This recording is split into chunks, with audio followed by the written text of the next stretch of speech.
are, because here's who's not going to buy their nonsense: the voters. They went into a Democratic primary debate and railed against every single policy that the left holds dear. Every single one. And they think like this is going to land? No. It's like imagine a Republican debate where, somebody goes out there and rails against tax cuts and against the wall. There's no way that candidate would thrive. And that's effectively what Mayor Pete and Amy Klobuchar did in the last debate, except obviously it was free college and Medicare for all and stuff that they were arguing against. And it's amazing to me that they're still so out of touch that they think that this could land. You could have the most masterful, skilled politician try to, run against the tide of the party at this point in time, and it ain't going to work. Because, we're in an era that's populist, it's anti-corruption, and people actually believe in stuff. The voters actually believe in stuff.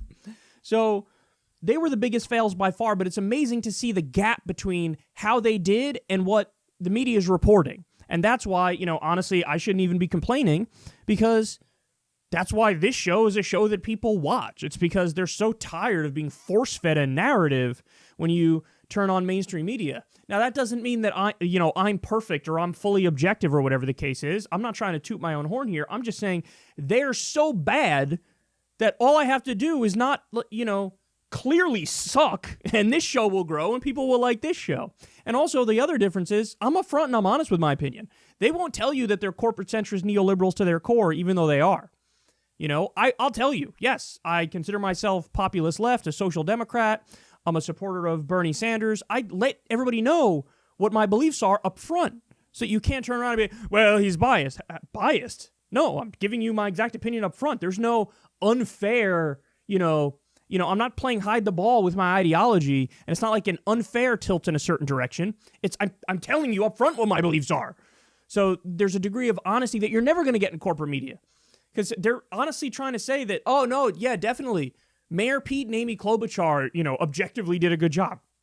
Yeah, wait until the polls come out, and you'll see how that prediction goes. So they were definitely the losers. They were totally insufferable. Now, the winners.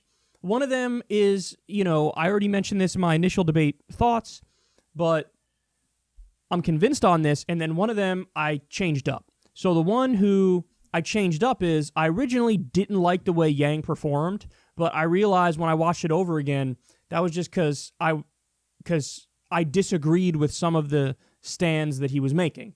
Now, when I watched it the second time and I tried to remove my own lens from it, my own bias from it, I actually think he did a really good job. And it should also, you got to understand, it's almost like there's a handicap against him. There's really is a bias built in against him, because he's an entrepreneur who nobody knew before this election, and now he's up there and he's legitimately pummeling so many established politicians like Kamala Harris. It's so funny that she used to go around bragging, probably still does, I'm a top tier candidate. Ugh, how gross. Like, seriously, you're gonna acknowledge and admit, like, oh yeah, there are different tiers and I'm in the top tier. No, what kind of smug, self-righteous nonsense is that? And it just so happens that, if you look at many of the metrics, he's beating her. And she's fallen off a cliff, and his trend is upwards. So I actually think Andrew Yang did a very good job. When I watched it again, yes, there were many moments where I disagreed with him, and I thought, no, I don't, I think he's painting this in an inaccurate way, whether it was the back and forth on the wealth tax, or when he tried to take Bernie on the issue of a federal jobs guarantee. I don't even necessarily agree with the federal jobs guarantee, but I think the way that he argued against Bernie, I don't like the arguments he was using. So there's that. But then there were moments that he actually did, nailed it and knocked it out of the park and was willing to take stands that the other people weren't taking. So, a great example of that was on drug decriminalization and the opioid crisis. He was like, yeah, we need to decriminalize, and if we want to treat it like a health crisis, treat it like a health crisis. Totally take the criminalization aspect out of it. I thought that was wonderful.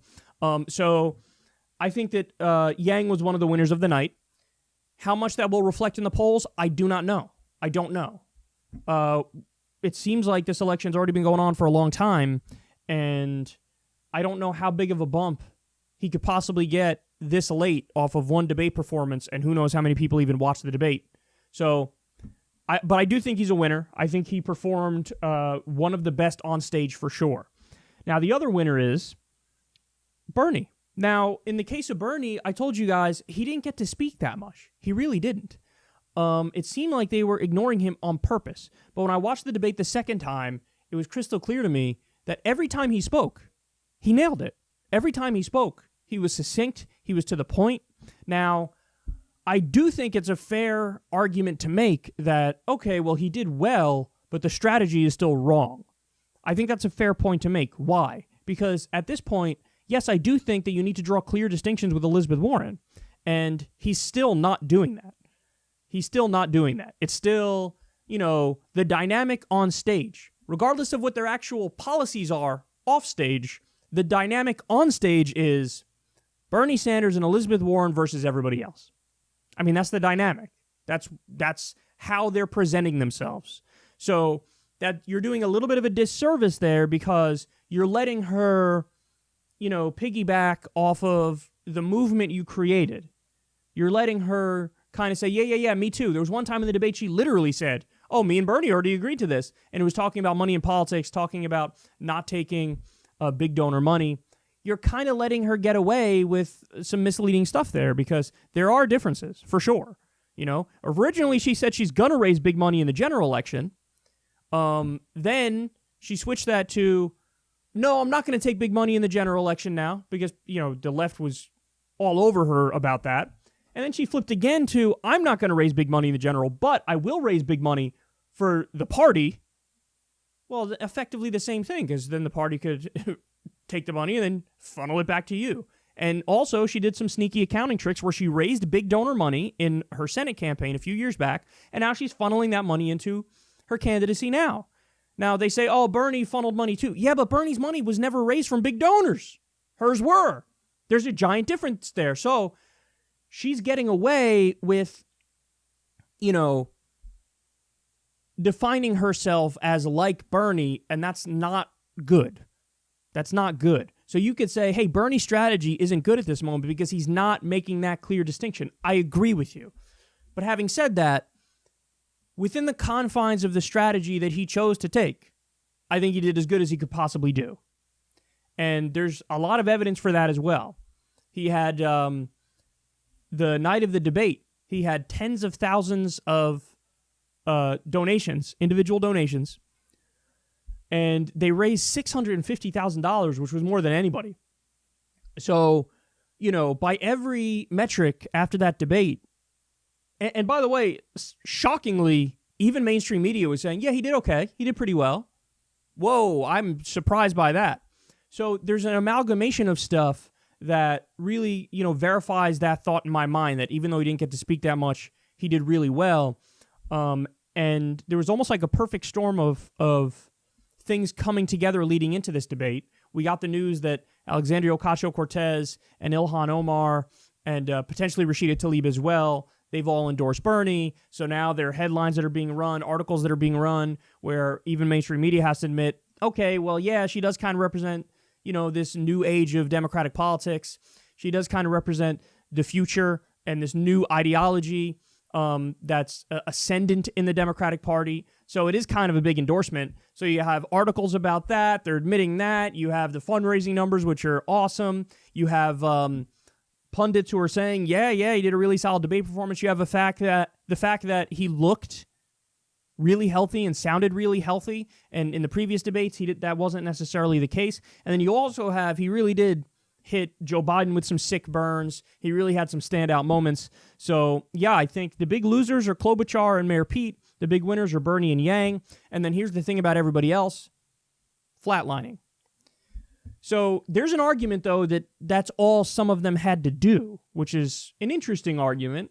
I half buy it, half don't. But, okay, if they're just flatlining, well, then the polls stay stagnant, and then you still have Bernie in, second or even third place, and we're deadlocked there. So that's not a good thing.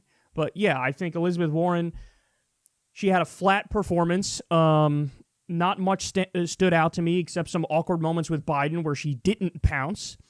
But best case scenario for Biden, best case scenario for Warren. The polls are just deadlocked and they flatline, and that would still be a big problem for Bernie.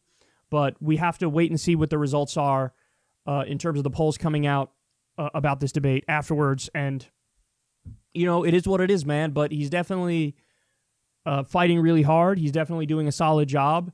And I think this was a good sign in this sense. And other people pointed this out to me as well. It does kind of feel like a little bit of a rebirth of the campaign after everybody and their mother was really counting him out. After the heart attack, stay in the hospital, we were starting to get this existential sense of dread of like, oh no. It seemed like it was coming apart at the seams there for a little bit. But for sure, he staved off those doom and gloom prospects, and that is definitely something to celebrate. So anyway, that's my debate breakdown. Let me know who you think the winners and losers are, because I'm curious what everybody thinks, because there's seems to be wide disagreement in this particular debate, and I can understand why that is. This debate was a little bit of a Rorschach test, I think. Like, you can almost read into it whatever you want to read into it. But that's how I think it unfolded. Klobuchar Pete, bad. Bernie Yang, good.